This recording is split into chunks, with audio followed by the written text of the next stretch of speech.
जुंगशाई में रिपोर्ट शामिल कयूं था सजाई न्यूज़ जे नुमाइंदे अब्दुल सत्तार सूमरो जी त जुंगशाई में अवामी तहरीक जे सरबराह ज़मीर जे कैदी कोट लखपत जे फातिह कायद इनकलाब मोहतरम रसूल बख्श पलीजो साहब जी 96 सालगिरह अवामी तहरीक ज़िले ठटे तरफ़ां संदसि आख़िरी आरामगाह ते गुलनि जी चादर चाढ़े सलामी ॾिनी वई।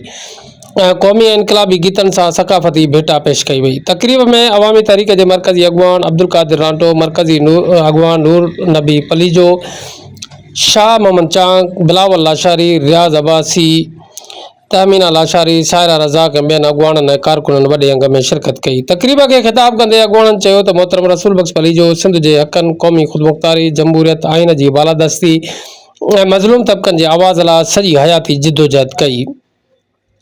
हिननि चयो त रसूल बख्श पलीजो वॾेराशाही ऐं कामोराशाहीअ जे ख़िलाफ़ हुयो।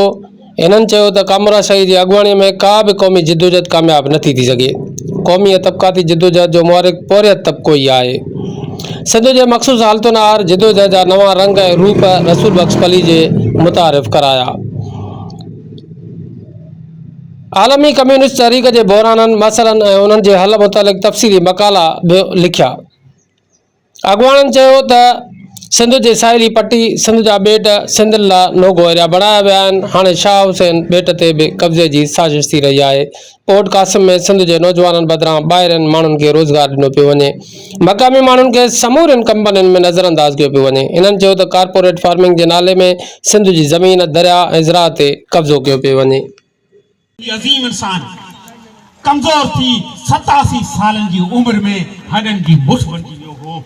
हॾनि जी मुठ बणिजी वियो हो तॾहिं जॾहिं हुन इस्लाम कोट खां कराची जे लॉन्ग मार्च जी अॻुवाणी कई हुई त आसला ऐं उते बि जॾहिं ललकार कई हुई त उहे गासिब, उहे मुल्क हलाईंदड़ नामनाद कुवतूं उन्हनि जा कोटनि में ॾार पिया हुआ ऐं थर जेके शाइर लिखियो हो तो तोजो पोढ़ा पंध कयो आ, तोजो पोढ़ा पंध कयो आ, धरती ऊंचो कंध कयो आ।